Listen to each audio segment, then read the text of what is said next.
We're here at Gamescom Studio. I'm with Mikey and Matty from Squanch Games. You just showed off High on Life 2 gameplay. People are excited about this game. This looks wild. The first game was pretty bonkers. I'm gonna cut right to the chase. You dropped a 42-minute gameplay clip that culminates with the character that you're trying to assassinate, or a bounty hunter, whatever. This guy goes inside your suit, hacks into the mainframe, and reboots it, and suddenly you're not playing High on Life 2, you are playing the unlicensed Nintendo Entertainment System game, Bible Adventures, which is in fact a real video game, and you put that real video game in your video game. How did you get the rights to that? Can you play the whole thing? And what? Yeah, what? Like, why? Yes, yeah, so there's a lot of questions there, but number one, we have this awesome biz dev guy named Ben Moore. Benny, he's been a good friend of mine forever. All great connections, and when we were talking about we want to do different in this game, we had movies in the first game. This game I wanted to do fully emulated games, and so I asked Benny, like, what can you do for us? He gave me a big list, and my number one thing that I wanted was Bible Adventures, and I thought there's absolutely no way he's going to find it, and he managed to find it, and we actually officially licensed Bible Adventures to be in the game. So I was extremely excited, and yes, you can play the whole thing, and it's not the only emulated game that's in there. There's plenty. Can you say how many there are? I'd rather not, because we may put more, and I don't want to under-promise. But it's a few. More than one. More than one. More than five.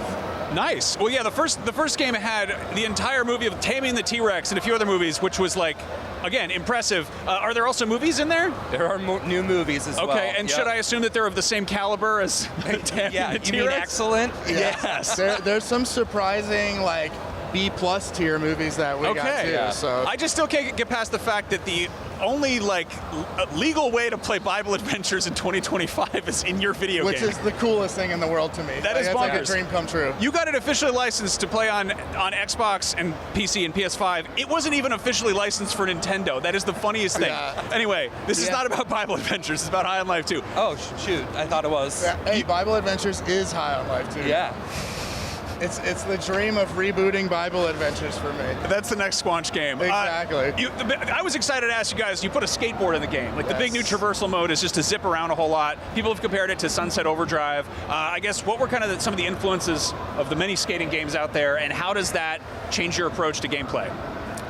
So in terms of inspiration, it kind of came as like a joke in the first game. One of our concept artists drew like a weird centipede guy that you rode around on, and our whole studio is like, wouldn't it be funny if? And then it ends up becoming a real thing, and so we were like, well, what if we just did a skateboard? Why not? And so we thought of it at first as like just a temporary power-up, but as we played, we were like, this is kind of the best part of the game, and we just kept integrating it more and more until it became a core piece of the game, and put a lot of work into making it feel fluid, and I think it feels really good now. Yeah, it's really changed. Once we understood that we wanted to do it, it's like it has to change the level design, it has to change the layout, it has to change the environment art, and like, so our level designers and like Colby Wall, our lead artist, like really work together to make kits that like... We have these 3 hubs in the game that are a lot bigger than Blim City in the first game, and you can really just kind of like zone out and skate, because they're huge skate parks in the game. We haven't shown that stuff yet, but we're like super psyched to. Yeah, there's more to the skating than we've shown, and it's really cool. I like that you have a brand new first-person shooter, and we're talking about Bible Adventures and skateboarding. Sure, why not? Let's talk about the Gatliens. You've got a brand new one voiced by Ralph Ineson, who people may know as Galactus. Yes. You've also got the bad guy you're chasing down is voiced by Richard Kind. Yes. The Sping Boy. Yes. I guess, tell me about some of the other voices we're going to hear, and the new Gatliens, too. I assume there are a few of those. Yeah, so we've got all of the old cast coming back. We got Betsy Sidaro, we've got JB Smoove, we've got Tim Robinson coming back, some new people coming on board. We've got Gabrielle Sidibe is one of the guns. We've got Ken Marino. Ken Marino's one of the nice. guns. Oh, he's doing such a good job. It's really awesome. As like a old school State fan, I'm just like in heaven that him and Thomas Lennon are like in the game. You know? Yeah, we've got Thomas Lennon there. He's not one of the guns. No. But he's a few characters in there. He crushes it. It's awesome. I imagine it's probably easier to get people to sign on when you have a proof of concept that is the first game. And, Exactly. as opposed to previously, we're like, well, I want you to play a gun. And you're like, what? Yeah. How much of the comedy is scripted versus how much comes out through improv, and do different actors approach it completely differently in the booth? 100%. Yeah, we kind of feel out in the booth like how an actor is more comfortable. If they're more comfortable doing improv, we try to say, okay, well, let's read it the way it's written. Now, how would you say this? And then we usually take several alt lines away from each record, and then we'll either apply them to the game or pick our favorites, but we never record just one line for just one thing, so that if you die a few times when you play, you're not hearing the exact same thing over and over. So we have way too many lines in the game. You'll never find all of them. It's crazy. Yeah, luckily the comedy is in the DNA of the studio, right? So everybody we bring in is already pretty talented at that stuff. And I feel like there was a review of the first game that was like, it feels like it's AI because there's so many lines, but literally they just recorded that much. Yeah, it's just sheer brute force and passion. So let's say that High on Life is the next big cross-media franchise. You've already got comics. JB Smoove is producing a TV show. If there's a High on Life 3, who is your dream person you want to get in there? Anybody who's alive. Anybody. I really want Danny DeVito. We tried to get Danny DeVito for the first game. And we didn't really, at that time, we didn't really have the cachet to sort of sway him. But I'm hoping after this game we can try again and get him in there. I have the perfect design for a Danny DeVito gun in my head that I want to see so bad. I believe the response we got was, we would take this to him, but his agent doesn't even know if he'll understand what it is, and we'll probably just say no. Yeah. So we're gonna try really hard on the next Danny one. DeVito, reach out. Yeah, reach out. we're right here. We're ready for Richard you. Kind, what is it? Richard Kind you saw him say, "I'll do anything," and then he reached out. Now he's in the game. Yeah, so. Richard Kind said he'll do anything, and we put it to the test, and he was honest. He would do anything, so we got him in. Yeah. I love that so Brilliant much. performance, like seriously, So makes me good. laugh so much every time. So I did mention it, JB Smoove producing an animated series. Any updates on that? Yeah, we're still in the pitching phase. We've been really busy with the game, and we're working really closely with JB. So I'm working with JB and then his writing partner Miles. We've been working on putting together a pitch, and we've got all the components. We just really want to make it like really slick and make sure that it's getting like shown in the right light. So it's coming. It's coming soon. Yeah. Has there been any talk of a movie? I would love to. Yes. And honestly, I want to make a live action movie, like one of those like corny ass like high Seth Rogen movies. I think would be so funny with like practical effects. I would love that. We can pretty much get all the props from Mikey's house because he's got like I have puppets so and much toys stuff, and yeah. everything. That So rules. much I'm down. I'm super into it. You guys have managed to make, 2.5 games since, 2022? Yeah. Yeah. How do you avoid feature creep or just getting stuck in development hell? How have you stayed so mobile? What's the secret sauce there? It's a good question. We've grown a lot. We were 54 when we shipped High on Life. We're 87 now.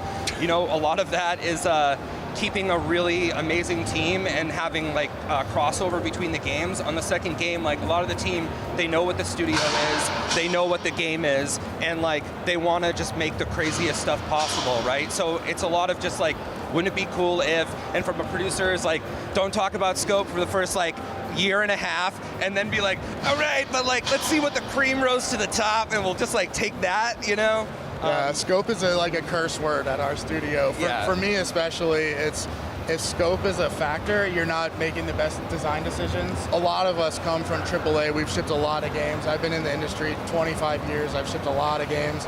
So if I'm asking for something, I usually know it's possible. And so trying to convey that tends to be the challenge, but it's never that things are over scoped really. It's more just like, how do I present it to the team in a way where they can get behind it and put work into it? Because the real secret is just the passion of the team. Like they want to make the game, they want to make the fun stuff, and a lot of times I'll say something and I'm like, this actually might be too scopey, and then they blow it away with that. They're like, give me a second, and then they come back with something way better than I asked for. A lot of us come from DIY communities, right? And it's like, you like DIY or die. And Mikey also, like, I should note, like, as from a production standpoint, like, had his own company too, right? So like, he knows what it's like we all know what it's like to be an independent company, and we care a lot about, doing this for a long time, right? So we have to be responsible with what we do. And like, yeah, we can be thrifty and still make cool stuff. If anything, sometimes the jank is like even funnier, you know? It's really cool to see. I mean, you get these, these rules like kill your darlings, but also say yes and. Yeah. And then when it comes to game development, it's like this immensely intricate process. Do you have a giant bucket or like a bulletin board somewhere of ideas that didn't quite make it, but you want to sit on them? Yes. So we also do something where we don't ever cut anything.